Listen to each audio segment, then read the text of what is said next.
നമസ്കാരം. പ്രതിപക്ഷ നേതാവിന് മുഖ്യമന്ത്രിയേക്കാൾ ഉത്തരവാദിത്വമുണ്ട്.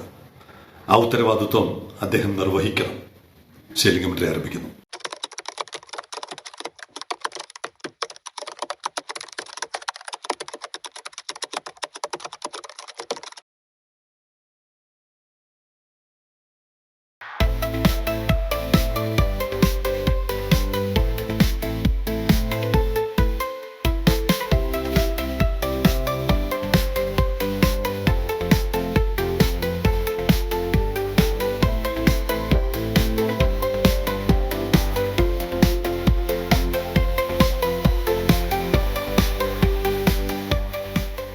രണ്ട് ദിവസങ്ങളിലായിട്ട് ശ്രീ പിണറായി വിജയൻ, ബഹുമാന്യനായ പ്രതിപക്ഷ നേതാവ്, നിയമസഭയ്ക്കകത്തും പുറത്തും പ്രധാനപ്പെട്ട ആരോപണങ്ങൾ ഉന്നയിച്ചു.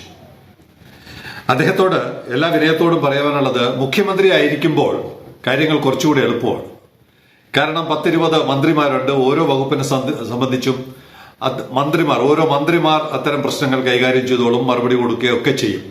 പക്ഷെ പ്രതിപക്ഷ നേതാവെന്ന് പറയുമ്പോൾ ഈ എല്ലാ വകുപ്പുകളുടെയും ആദ്യത്തെ മറുപടി പറയേണ്ട ആളായിട്ട്, അല്ലെങ്കിൽ അതിന്റെ യഥാർത്ഥത്തിലുള്ള കാരണങ്ങൾ കണ്ടുപിടിക്കേണ്ട ആളായിട്ട് മാറുകയാണ് പ്രതിപക്ഷ നേതാവ്. പ്രതിപക്ഷ നേതാവായിട്ടുള്ള ഒരു പരിചയക്കുറവ് ചിലപ്പോൾ ശ്രീ പിണറായി വിജയൻ ഉണ്ടാവാം. കാരണം പാർട്ടി സെക്രട്ടറി സ്ഥാനത്ത് നിന്നാണ് അദ്ദേഹം മുഖ്യമന്ത്രി പദത്തിലെത്തുന്നത്, എന്റെ ഓർമ്മ ശരിയാണെങ്കിൽ. പ്രതിപക്ഷ നേതാവ് ആകേണ്ടയാൾ, അല്ലെങ്കിൽ പ്രതിപക്ഷ നേതാവായിരിക്കുന്നയാൾ, കാര്യങ്ങൾ കുറച്ചുകൂടി താല്പര്യത്തോടെ പല മാർഗത്തിലൂടെ, നിയമസഭയിൽ പറയുന്നത് മാത്രമല്ല, ഇന്ന് വിവരങ്ങൾ കിട്ടാനുള്ള മാർഗം വേറെ മറ്റു നിരവധി മാർഗങ്ങളിലൂടെയുണ്ട്. അദ്ദേഹം ഇന്നലെ നിയമസഭയ്ക്ക് പുറത്ത് വെച്ച് നടത്തിയ മാധ്യമ സമ്മേളനത്തിൽ പറഞ്ഞത് 29-ാം തീയതി അദാനി ഗ്രൂപ്പ് സബ്മിറ്റ് ചെയ്ത ഒരു ഡോക്യുമെന്റാണ് അദ്ദേഹം അവതരിപ്പിച്ചത്. നമ്മളത് പ്രത്യേകം മനസ്സിലാക്കേണ്ടത്, അദാനി ഗ്രൂപ്പ് ആരോടാണ് സംസാരിച്ചിരിക്കുന്നത്? Bombay stock exchange limited, national stock exchange of India limited, India international exchange limited തുടങ്ങിയ ദേശീയ സ്ഥാപനങ്ങളോടാണ്, ഗവൺമെന്റ് ഓഫ് ഇന്ത്യയോടാണ് അവര് ഈ പറയുന്ന രഹസ്യങ്ങൾ എന്ന് ഇന്ന് പറയുന്ന ആരോ തമ്മിലുള്ള കൂട്ടുകച്ചവടമൊക്കെ അവർ വെളിപ്പെടുത്തിയിരിക്കുന്നത് കേന്ദ്ര ഗവൺമെന്റിന്റെ മുമ്പാകെയാണ്, കേന്ദ്ര ഗവൺമെന്റിന്റെ വിവിധ സ്ഥാപനങ്ങൾക്ക് മുമ്പാകെയാണ്. അദ്ദേഹം വായിച്ച വരി ഇതാണ്: with reference to the caption subject, we would like to inform you that the company has entered, Adani ഗ്രൂപ്പാണ്, the company has entered into share purchase and subscription agreement on June 29, 2026 with Mundi Limited, pursuant to which Mundi will invest for 49% interest in AVPPL. 49% ഓഹരി ഈ മുണ്ടി എന്ന് പറയുന്നത് MSCയുടെയും TILന്റെയും investment ആമാണ്. അങ്ങനെ ഒരു സ്ഥാപനം ഇവിടെ investment നടത്താൻ തീരുമാനിച്ചു എന്നുള്ള വിവരം കേന്ദ്ര സർക്കാരിനെ അറിയിക്കുന്നു. അത് മാൻഡേറ്ററി ആയിട്ടുള്ള കാര്യമാണ്. ഒരു കാര്യം മുന്നോട്ട് പോകണമെങ്കിൽ എടുക്കേണ്ട നടപടിക്രമമാണ്. ഇവിടെ ശ്രീ പിണറായി വിജയൻ, സാധാരണക്കാർ അറിയുന്ന കാര്യങ്ങൾ പോലും നിങ്ങൾ അറിയുന്നില്ലെങ്കിൽ നിങ്ങൾ പ്രതിപക്ഷ നേതാവായി ഇരിക്കാൻ യോഗ്യനാണോ എന്ന് നിങ്ങൾ പരിശോധിക്കണം.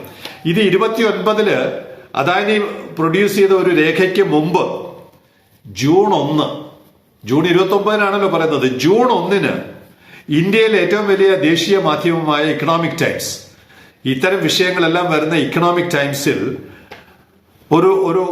ഒരു പ്രധാനപ്പെട്ട ലേഖനം വന്നു. അതിന്റെ തുടക്കം എങ്ങനെയാണ്? APSEZ in talks to sell stake in Vizhinjam box transshipment port to MSC.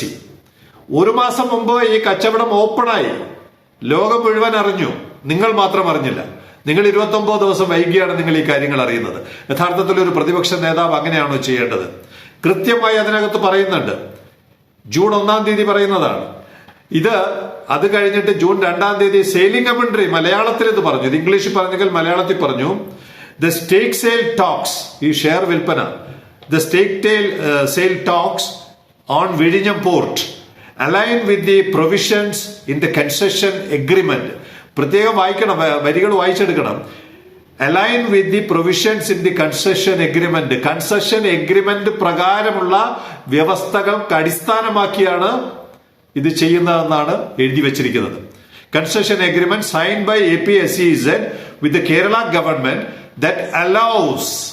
ആരാണ് അലൗ ചെയ്തത്? ശ്രീ പിണറായി വിജയൻ. കരാർ പരിഷ്കരിച്ചു.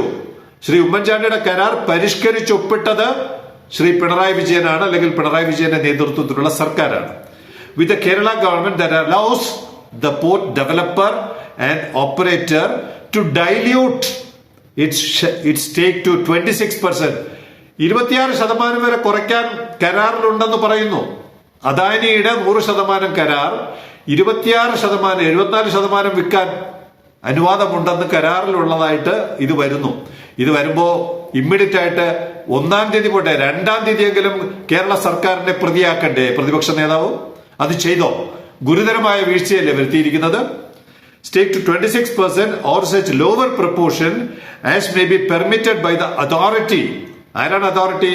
കേരള സർക്കാർ പെർമിറ്റ് ചെയ്താൽ ഈ ഷെയറിന്റെ ലെവൽ ഇത്രയും വരെ താഴെ, ബാക്കിയെല്ലാം ഡൈല്യൂട്ട് ചെയ്യാം, ബാക്കിയെല്ലാം മറ്റുള്ളവർക്ക് കൊടുക്കാം.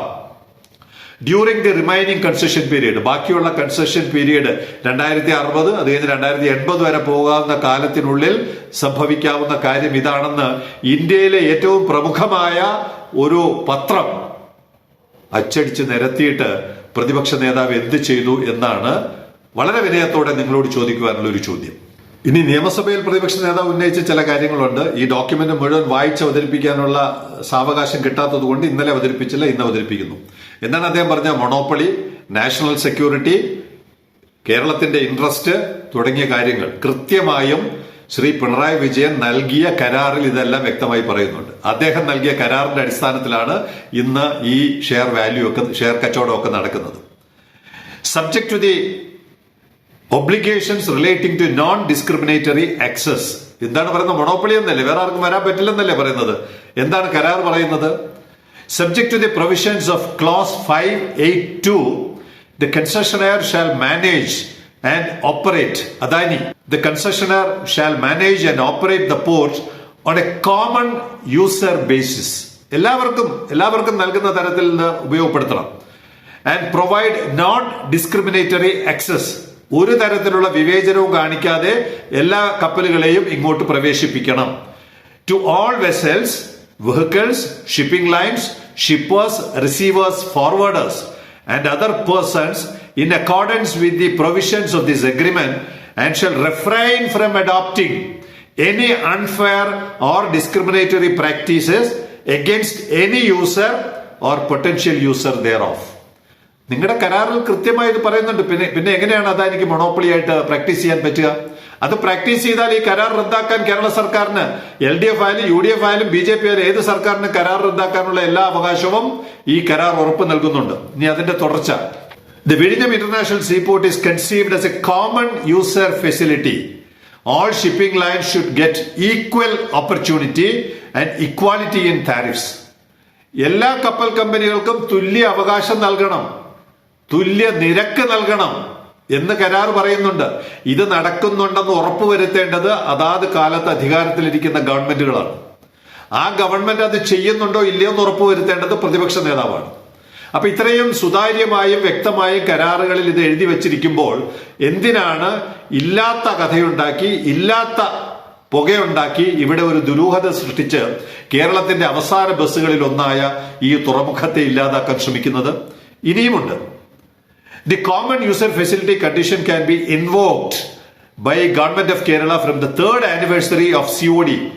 ഈ ഓപ്പറേഷൻ തുടങ്ങി 3 വർഷം. എപ്പോഴാണ് ഓപ്പറേഷൻ തുടങ്ങിയത്? 3/12/24.